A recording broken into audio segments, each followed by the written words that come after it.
Recording is on. Bien, iniciamos de nuevo la grabación y la pregunta, como lo planteaba muy bien Alejandra, esta pregunta es una pregunta, digamos, que nos da una pulsión para iniciar la conversación con estos autores. En este momento yo creo que lo de configurar, la pregunta de cómo se configura el proceso de creación es difícil para mí pensar que ha cambiado. Es decir, que la inteligencia artificial, en nuestro trabajo, la tecnología es como una excusa en general para crear y es a la vez una herramienta para crear. Y no ha cambiado tanto con la IA. Es decir, nos interesa cuestionar, reflexionar y apropiarnos de la herramienta. Ha cambiado, pero en el proceso de creación no tanto. En el proceso de programación sí. Es decir, ahí sí, pero hay que diferenciar el proceso, creo, de programación para mí. Tiene un objetivo específico que es apoyar la parte creativa. No considero la programación como un acto creativo. Obviamente tiene algo de muy creativo en el sentido que tienes que pelearte con las ideas y inventar cómo. Pero el resultado final, la programación se integra en este resultado final, que para mí es más lo que propone Rosa en nuestro caso, ¿no? La propuesta creativa proviene más como de Rosa y la tecnología se imbrica, ¿no?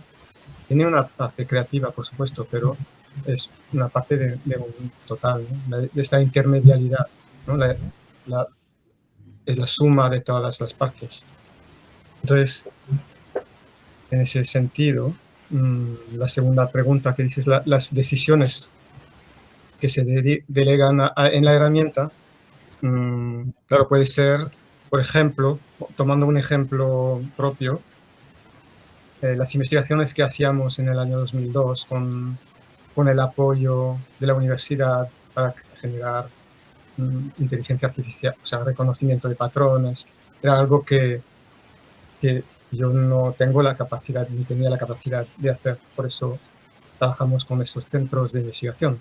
Sin embargo, ahora con el acceso a la IA, sí que puedo atreverme porque entiendo lo que tengo en la frase muy buena esta que mencionó Iván, ¿no? Si sabes lo que buscas, normalmente puedes entender lo que descubres, ¿no? Y entonces, desde ese punto de vista sí que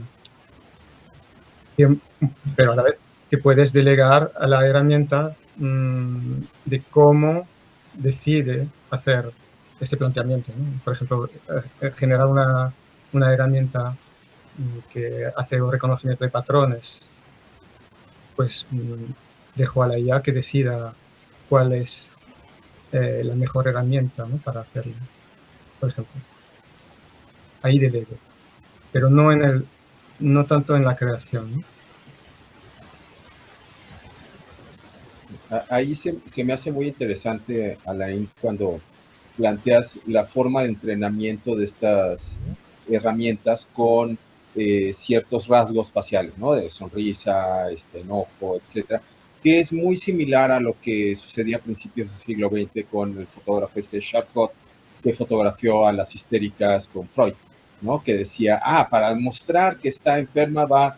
Entonces, claro, el doctor imprimía una serie de comportamientos en los pacientes y los pacientes reaccionaban de forma teatral, pero lo creían totalmente por depositar esta fe en el doctor y representaban esta actuación ante cámara, lo cual daba un certificado de verdad, ¿no? Y aquí lo mismo, estamos de nuevo depositando la verdad en estas imágenes que nos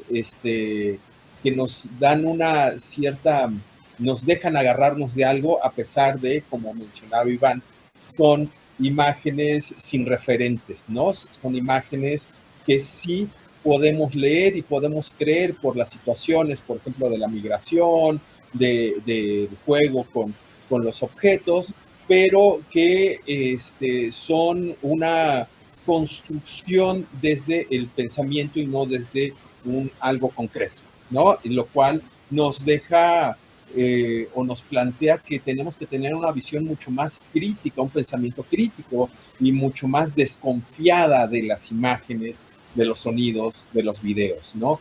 Y eso creo que es una de las cosas que desde la academia y desde la reflexión con los alumnos es como más importante, empujar el pensamiento crítico a desconfiar de las imágenes continuamente, ¿no? No a rechazar la herramienta, simplemente a utilizarla, como bien lo señalaba Iván, ¿no? Cómo construir estas imágenes, pensamientos, acciones, como bien lo mostraba Alain, pero siempre desde una postura de incomodidad y de duda, ¿no? Para poder entonces cuestionar a la máquina desde dónde viene lo que nos está proponiendo, ¿no? Como bien mencionaba Lain, de tener este contexto cerrado, ¿no? de construir desde esta caja que más o menos controlamos. Yo, por ejemplo, me gusta trabajar desde lo no controlado, desde esta caja que está contaminada por todo lo que está en la red. Es otra forma, es mucho más tal vez angustiante, porque seguramente va a ser la mayoría, como se diría en Argentina, nos va a arrojar fruta, ¿no? O sea, va a ser bastante malo lo que nos arroja. Sin embargo, ahí entra el pensamiento crítico y la pulsión que nos atraviesa, esta pulsión que bien señalaba Iván, nos da esta sensibilidad para sentir hacia dónde pueden ir los proyectos, las ideas. Pero ahí, Alan, ¿vos a qué te referís con ahí del ego?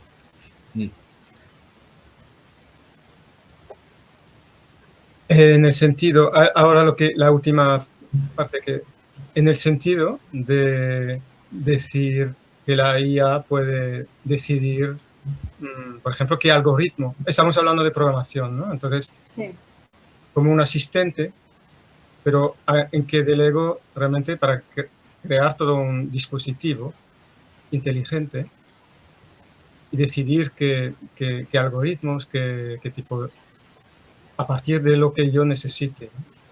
Ahí, en ese sentido, delego en que la IA me cree una herramienta que yo no necesito, es decir, que yo luego voy a en la programación te referís. Sí. No lo que por ahí se refería tanto Bruno, me da la impresión. No sé. En la programación, sí. Ahí estaba hablando sí, más específicamente de la programación, sí. ¿Cómo sería esta caja negra, no? Que no sea la de Flusser. Bueno, la caja negra no deja de existir, ¿no? Pero sí que, o sea, entiendes un poco, o sea, tienes que construir, por ejemplo, la herramienta que mencioné con PUI, ¿no? Que es como una herramienta para generar imágenes, lo mismo que Midjourney, ¿no? Por decirlo de una forma. Pero que tienes que entender qué modelo usas, qué tipo se llama sampler, ¿no? Cómo construyes la imagen. El resultado probablemente en general es más pobre porque un ordenador personal no va a llegar a la potencia. Pero, sin embargo, hay esta satisfacción, ¿no? de aprendizaje y de la creación. Finalmente es esto, ¿no? Tú construyes algo, puedes probar. También con Midjourney puedes probar, obviamente, cambiar el prompt, pero es más cerrado. La herramienta te devuelve algo que no sabes necesariamente qué modelo usas, ¿no? El modelo es esta base de datos. Esta base de datos, claro. Que hace realmente el tipo de imagen finalmente, ¿no? Sí, definitivamente, bueno, un poco volviendo a la raíz de... hay una gran diferencia entre codificar y programar. Ah, O sea, codificar es la implementación ya mecánica, ¿no? ¿no? De escribir el texto o conectar nodos, ¿no? Y programar necesita tener propósitos claros, ¿no? Intención, etcétera. Entonces ahí creo que todavía, bueno, la AI es buenísima generando cosas que ya están muy probadas, ¿no? O sea, si tú le dices, hazme una calculadora, evidentemente hay tantas calculadoras y están, ¿no? Es un propósito, ¿no? Pero si quisiéramos hacer algo un poco más sui generis, sigue siendo crucial, ¿no? El liderazgo humano, o como llaman human in the loop, ¿no? Eh, y bueno, la verdad es que sí, sí es una caja negra definitivamente, pero tampoco es totalmente indescifrable, o sea, como que hay algunas cuestiones que entiendes, ¿no? Bueno, no podemos imaginar representaciones de más de 3 dimensiones, porque estamos atados a la X, la Y, la Z, y cuando nos dicen que un espacio de significado tiene miles de dimensiones, ni siquiera podemos imaginarlo, pero a nivel literario sí, quizás no a nivel físico, pero sí a nivel, ¿no? O sea, ¿por qué perro está más cerca de, ¿no? de lobo, ¿no? Que de licuadora, ¿no? En dimensiones, o sea, esas son cosas que se pueden entrenar, ¿no? Y bueno, la verdad es que a mí como desarrollador, eh, la capacidad de iterar sobre sucesivas pruebas para llegar a soluciones más cercanas a lo que imaginé al inicio, ¿no? Eh, pues ahora sí, es una posibilidad increíble, ¿no? Que tenemos ahora de, de desarrollo, ¿no? Yo creo que ojalá que en un futuro se convierta en más tiempo libre para ir a la playa, ¿no?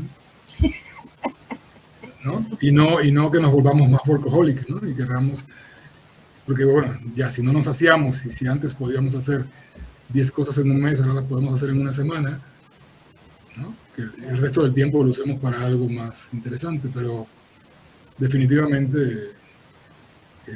cada vez que tercerizamos algo, es imposible volver atrás. O sea, una vez que la tecnología nos permite mediar, ¿no? Y facilitar algún tipo de proceso, tenemos que inventar otra cosa para ocupar ese tiempo, ¿no? Pero no creo que haya regreso, ¿no? Sí, sí, también ahí la academia misma te va empujando a un pensamiento muy neoliberal de producción constante, ¿no? Y claro, si no te apoyas en estas herramientas, a veces es humanamente imposible, o sea, te enfermas, te quiebras a nivel físico de las horas de trabajo y la rapidez que te pide este propio sistema de producción, ¿no? Entonces, sí, como bien dices, yo creo que ojalá que estos sistemas de automatización nos permitan más tiempo para la reflexión, ¿no? Antes podías hacer un doctorado en 20 años y podías irte al bosque a pensar, ¿no? Y ya regresabas 5 años después sin una problemática de no tener ni cómo pagar la luz, ¿no? Porque se podía pagar la luz, el agua, lo que sea. Ahora hay una presión económica e institucional que no te permite salir ni al parque de la esquina, ¿no? Entonces, bueno, a pesar de todas las IAs, ¿no? Y de todas las herramientas que tenemos, pues sí hay que mediar y nosotros desde la reflexión también empujar hacia un pensamiento crítico y una pausa, ¿no? Una desconexión Claro. mismo, sin satanizarla, más bien sabiendo utilizarla. Sí, la verdad es que el imperio de los sueños ya nos acostumbraron que podríamos estar en Europa en 5 segundos. O sea, de hecho, el cine nos enseñó que con el montaje cinematográfico podemos ver el mundo como lo ve la mente, no como lo ven los ojos. No creo que los humanos estemos dispuestos a ceder esa expectativa. O sea, el poder acercar, ¿no? Entre el deseo y la concreción de un deseo es algo tan humano que habría que negociar mucho con con los humanos para que cedan, ¿no?, ante eso. Pero quizás lo que podemos hacer es hacer algo bueno con eso, definitivamente. Sí, gracias. ¿No? Bueno, yo frente a los, tanto Iván como Alan, me siento como un lego, un ignorante, sabiendo que ustedes propiamente no usan la IA, sino que se meten a programar. De principio es, digamos, una especie de sueño que muchos hemos tenido al usar la IA en la fotografía.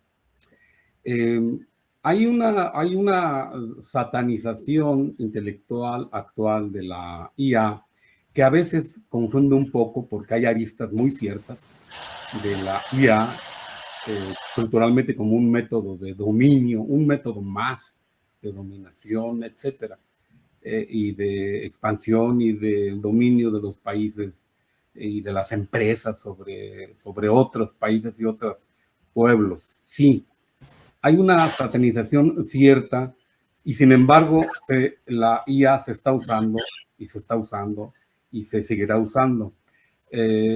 Yo recuerdo cuando comenzábamos a hacer los primeros retoques en Photoshop, de fotografía, no había ningún complejo, ninguna especie como una especie de estar escondiendo algo, sino que se usaba de manera natural esas herramientas. Ahora las seguimos usando, después con Midjourney, ahora con, pues, ChatGPT, Copilot, todo lo que hay para poder ayudarnos en la fotografía, hacer cosas que antes eran inimaginables que pudiéramos hacerlo con la rapidez que podemos hacerlo. Pero siempre hay algunos como yo que lo usamos, pero nos sentimos como que estamos en el closet, como, bueno, sí lo usamos, pero no soy programador, ni me meto a programar porque no sé, y quizás en mi inconsciente siento que sería lo ideal, que es lo que ustedes están haciendo, metiéndose dentro y poder programar. Y ustedes han ido más allá. Estas fotos que nos mostró Iván, que le llamaste fotos, ¿cómo le llamaste? Cintografía. Sintéticas. Se me hacen francamente buenísimas. Esta idea de hacer tomas desde lugares adentro del agua que sería imposible, pero que muestran lo que uno quisiera expresar. Y de esa manera sí se puede expresar. Entonces, ustedes sugerirían que uno, como fotógrafo, se metiera a aprender a programar y experimentar, o simplemente usar como usamos desde un principio el Photoshop. Es más, desde que en el siglo XIX retocaban las fotografías, ya era una intervención de la misma fotografía, se retocaban a mano, con pincel, etcétera. Después ya tuvimos herramientas para poder retocar mejor, etcétera. Yo he sentido que tenemos una herramienta muy chida y trabajamos de manera natural. Los fotógrafos que trabajan la fotografía comercial la usan sin ningún prejuicio, sin ningún problema. Pero ya cuando se trata de analizarlo, uno sí piensa, bueno, los peligros o no de usar sin reflexionar la inteligencia artificial. Me refiero al caso concreto de la fotografía. Tiene sus riesgos, lo sabemos, sobre todo con la fotografía documental, periodística, etcétera, que hemos visto usos usos políticos de la fotografía digital y de los arreglos con IA, a tal grado que ahorita ya nadie confiamos en ninguna fotografía. Así te muestran a tal político haciendo algo o diciendo algo, sabes que es muy probable que no sea cierto. Entonces, mi pregunta sería para ustedes dos, si recomendarían que uno tuviera elementos o se metiera un poco a saber un poco programar, o no es el caso? Pues, bueno, si quieren que yo... ¿Sí? ¿Puedo? Sí, sí, adelante. Sí. Yo creo que la verdad es que el camino del fotógrafo al uso de AI, ¿no? Es más, lo veo yo más viable. O sea, a ver, recuerdo una vez un taller con arquitectos, ¿no? El hecho de que tengan una cantidad de léxico para definir la forma, la geometría arquitectónica, era increíble cómo en 20 minutos ya estaban saliendo unas imágenes que el resto de los talleres, de los participantes del taller podían llegar, ¿no? Porque el proceso de poder observar cierta porción de la realidad, ya sea que seas médico, arquitecto, fotógrafo, ¿no? De forma tan fina, te permite definir mucho más. Entonces, es más fácil, creo yo, llegar a buenos resultados siendo un fotógrafo que adopta a un programador que intenta hacer fotografía. ¿Me explico? Porque es como si yo quisiera hacer algo tipográfico y no tengo el concepto de serif en mi cabeza, ni siquiera lo veo, porque no tengo una palabra para ese fenómeno. Pienso que todas las letras sencillamente son letras y ya, ¿no? Entonces, claro, evidentemente hay un proceso de entendimiento de ciertas reglas, ¿no? De cómo construir sin ambigüedad cosas, cómo ir de texto a imagen, de imagen a imagen, una serie de cosas que no toma tanto tiempo como una carrera de programación, ¿no? Entonces, la verdad es que no, al contrario. O sea, si me dijeras, soy ingeniero en sistemas y quiero hacer fotosintética, te dijera, pues te faltan 2 años de estudiar historia de la fotografía, ya sabes, poder observar la figura y el fondo, entender tipos de composición, cosas que no se aprenden con que te las digan, hay que hacerlas, ¿no? Eso de la experiencia del cuerpo que hablaba, ¿no? Sí. Pasarlo por el cuerpo.